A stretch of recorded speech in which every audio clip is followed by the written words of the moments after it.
Hello दोस्तों। तो आज हम पढ़ने वाले हैं लेक्चर नंबर 9। ठीक है, क्या पढ़ रहे थे? कार्बन एवं उनके यौगिकों का गुणधर्म पढ़ रहे थे, रासायनिक गुणधर्म।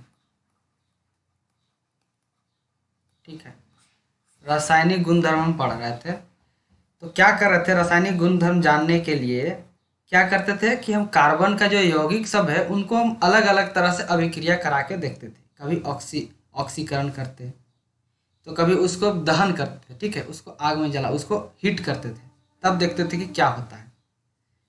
और कभी अलग अलग तरह का अभिक्रिया, जैसे कि संकलन अभिक्रिया आप पढ़ चुके हैं। संकलन अभिक्रिया में क्या होता है कि जब दो या दो से अधिक अभिकारक मिलके एक उत्पाद बनाता है। जैसे कि यहाँ पे उदाहरण में हम देख लेते हैं कि ए एक अभिकारक है और बी एक अभिकारक है। ये दोनों मिलके क्या बनाता था, एक उत्पाद बनाया ए बी। तो यहाँ क्या बन रहा है, एक उत्पाद बन रहा है। ठीक है, इधर एक उत्पाद बन रहा है, यहाँ एक है ये अभिकारक और एक अभिकारक ये है।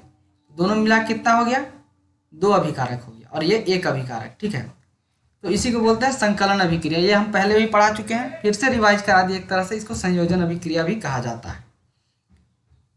तो इसमें सबसे पहले हम जानेंगे वो है उत्प्रेरक। आखिर उत्प्रेरक होता क्या है, कैटलिस्ट होता क्या है। ठीक है, कैटलिस्ट को जानने के लिए हम क्या करते हैं, इसका सिंपल सा एक डेफिनेशन है कि उत्प्रेरक वे पदार्थ होते हैं जिनके कारण अभिक्रिया भिन्न दर से आगे बढ़ती है, जो अभिक्रिया को प्रभावित नहीं करते। नहीं समझ में आया होगा उतना अच्छा से, लेकिन हम समझा रहे हैं कि जैसे कि आप अपना ज़िंदगी में कुछ ऐसे उदाहरण लेके देखिए। हर कोई के ज़िंदगी में कोई ना कोई उत्प्रेरक होता ही है, कैटलिस्ट होता ही है। आपको किसी से लड़ाई नहीं है, ठीक है, थोड़ा बहुत मन मुटाव है, लेकिन कोई आके आपका कान में कुछ बोल दिया और उसके कान में भी कुछ बोल दिया, उसके बाद आप दोनों के बीच में लड़ाई हो जाएगा। मतलब लड़ाई होने का चांस नहीं था, फिर भी आप लोग लड़ गए, लेकिन वो जो आदमी था वो शामिल नहीं हुआ। ठीक है, आपको बाहरे बाहरे से लड़ा दिया।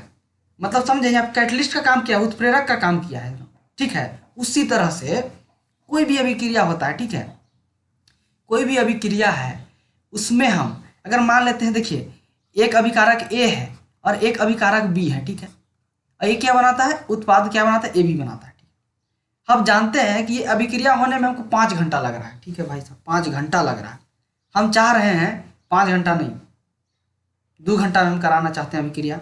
तो यहाँ पे क्या मिला देंगे, कैटलिस्ट।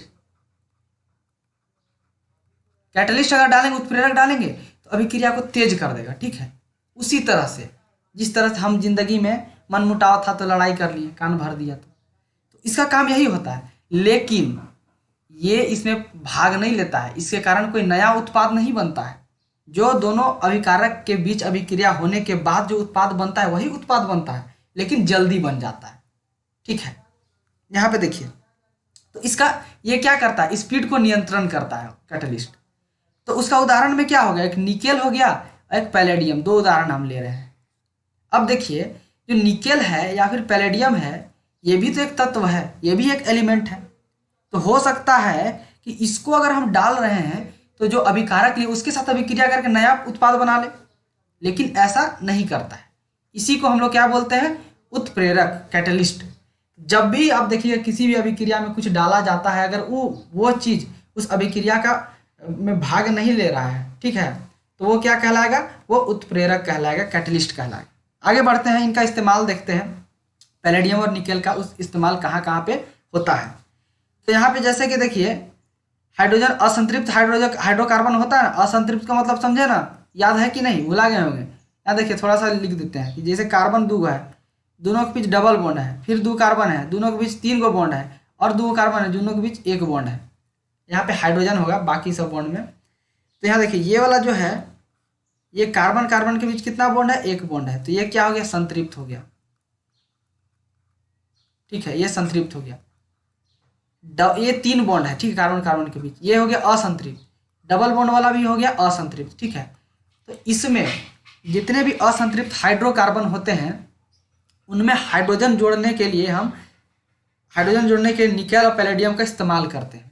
ठीक है, हाइड्रोजन जोड़ के वो क्या बन जाते हैं, संतृप्त बन जाते हैं। निकेल, देखिए निकेल उत्प्रेरक का उपयोग करके साधारणतः वनस्पति तेलों में हाइड्रोजनीकरण में इस अभिक्रिया का उपयोग किया जाता है। जैसे कि वनस्पति तेल क्या होते हैं, वो जितने भी वनस्पति तेल होते हैं वो असंतृप्त होते हैं। उसमें अगर हाइड्रोजनीकरण हमको करना रहता है, हाइड्रोजन जोड़ना रहता है, तो हम निकेल उत्प्रेरक का इस्तेमाल करते हैं। ठीक है, तो वो अभिक्रिया हो जाता है। देखिए, वनस्पति तेलों में साधारणतः लंबी असंतृप्त कार्बन श्रृंखलाएं होती है, जबकि जंतु वसा में संतृप्त कार्बन श्रृंखलाएं होती है। देखिए यहाँ पे ये वनस्पति तेल है, ठीक है, इसमें असंतृप्त श्रृंखलाएं हैं। जैसे कि यहाँ कार्बन कार्बन के बीच डबल बॉन्ड बताइए दिए थे, असंतृप्त संतृप्त। अब इसमें क्या कर रहे हैं कि हाइड्रोजनीकरण करा रहे हैं, हाइड्रोजन जोड़ रहे हैं। तो इसके ऊपर देखिए निकेल रखे हैं कि नहीं। यहाँ कुछ भी हम अगर उत्प्रेरक डाल रहे हैं, कैटलिस्ट डाल रहे हैं, तो जो चिन्हवा जो एरो ऐसे है, एरो उसके ऊपर हम लिख देंगे। ठीक है, कैटलिस्ट को, तो निकल कैटलिस्ट हम इस्तेमाल कर रहे हैं, तो निकल उत्प्रेरक को लिखे हैं। और उसके साथ किसको डाल रहे हैं, हाइड्रोजन डाल रहे हैं, ताकि हाइड्रोजन के साथ अभिक्रिया कर ले। आप देखिए, अब मतलब टीवी भी तो देखते ही होंगे कि खाली यूट्यूब देख के डांस देखते हैं। टीवी में जैसे देखते हैं ना, सीरियल नहीं देखते हैं, सास भी कभी बहू थी, बाप भी कभी बेटा था, ऐसा होता होगा, तो बीच में डिस्टर्ब कर देता है आपको देखने से। उसमें क्या आता है कि समाचार आता है, उसको बोलते हैं विज्ञापन। ठीक है, वो क्या करता है, उसमें बहुत सारा चीज़ बताता है। वो लोग को तेल बेचना रहता है, वनस्पति तेल, तो बोलता है कि वनस्पति तेल लीजिए, बहुत ही स्वास्थ्यवर्धक होते हैं, जंतु तेल का इस्तेमाल मत कीजिएगा, बहुत ही हानिकारक होते हैं। क्या वो सही बोलता है या फिर गलत बोलता है? आप अगर 10th क्लास पढ़े होंगे तो आप जान जाइए कि ये सही बोल रहा है। अगर नहीं पढ़े होंगे तो आप कन्फ्यूजन में रहिएगा। लेकिन आप तो उसको देख के मतलब उसके क्या बोलते हैं, मोहित हो जाते हैं ना, तो आप समझ जाइए कि सही बोल रहा है। ठीक है, हाँ आगे बोलेंगे। ठीक है, तो देखिए, तो क्या होता है, जो भी वनस्पति तेल होते हैं क्या होते हैं, असंतृप्त होते हैं। ठीक है, और जितना भी जो जंतु तेल होते हैं उसमें क्या होता है, संतृप्त वसा अम्ल होता है। ठीक है, उसमें संतृप्त वसा अम्ल होता है, और वनस्पति तेल में असंतृप्त वसा अम्ल होता है। तो जो संतृप्त वसा अम्ल होता है ये बहुत हानिकारक होता है हमारे स्वास्थ्य के लिए। ठीक है, और ये जंतु में होता है। इसीलिए भोजन पकाने के लिए हमको बोला जाता है कि असंतृप्त वसा अम्लों वाले तेलों का उपयोग करना ही चाहिए। ठीक है, अब देखें, अब इस मुद्दे पे आते हैं, अब धीरे धीरे गहराई पे जाते हैं कि असंतृप्त क्यों हमको नहीं खाना चाहिए।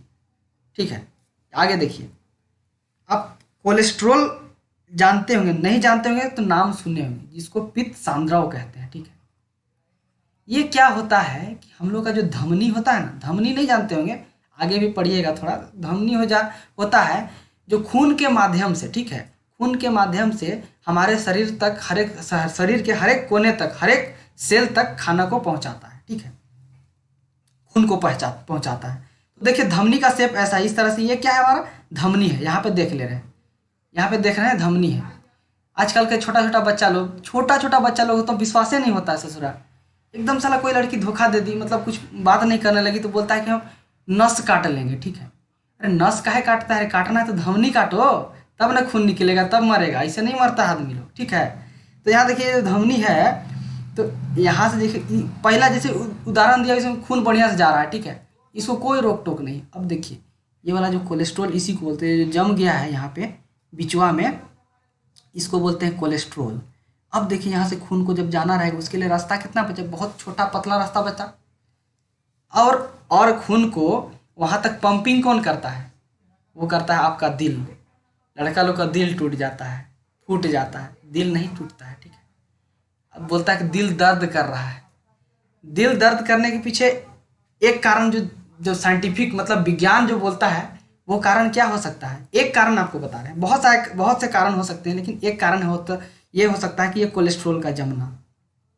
आप देखिए, आप ऐसे सोचिए, आप एक पाइप ले लीजिए। ठीक है, एक मोटा पाइप लीजिए, आप मुंह में पानी लीजिए और पाइप से पानी को फूकिए, मतलब गुजारिए। ठीक है, या फिर पाइप लेके उसमें मुंह में लेके उसको फूकिए। तो आप मोटा पाइप से फूकिएगा तो बहुत आसानी से बाहर निकलेगा।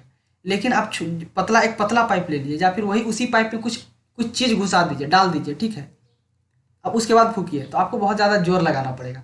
इसी तरह से दिल को, जो हमारे हार्ट होता है, दिल होता है, तो हमारे जो धमनी होता है, धमनी में, या देखिए ये सब धमनी है, इसमें अगर कोलेस्ट्रॉल जम गया, ठीक है, ये सब कोलेस्ट्रॉल है, तो जो ब्लड को पंपिंग कर रहा है बेचारे को, हमारे दिल को, कितना मुश्किल, मतलब कितना दर्द होता होगा। ठीक है, आप इमेजिन कर सकते हैं। तो आपको क्या करना है, इस दिल के दर्द को बचाना है, दर्द से बचना है, तो आपको वनस्पति तेल खाना होगा। लेकिन उन सभी सस्ता आशिकों से मैं हाथ जोड़ के विनती करना चाहता हूँ कि आपका जो दिल का दर्द करना है वो इससे ठीक नहीं हो सकता है, क्योंकि आप लोग का जो दिल दर्द करता है उसके पीछे ये कारण नहीं होता है।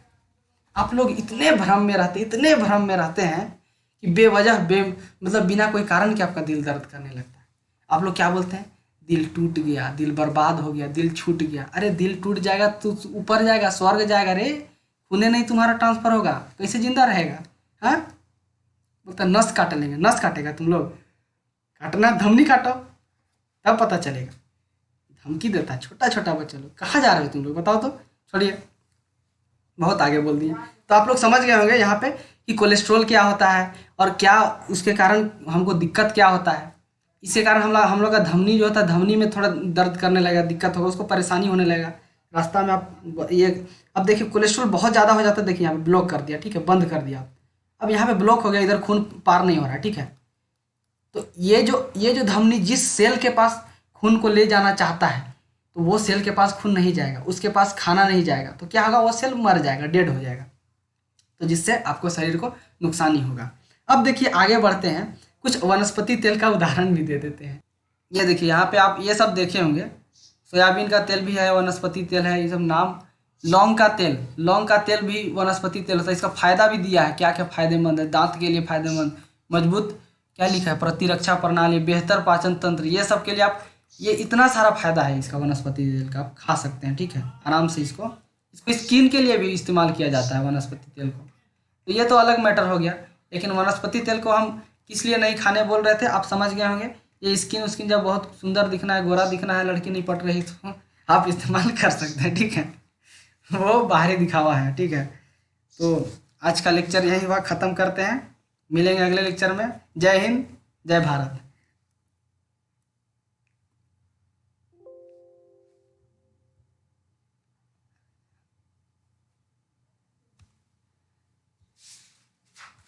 हो गया, कभी नहीं बोले थे हम जय हिंद जय भारत।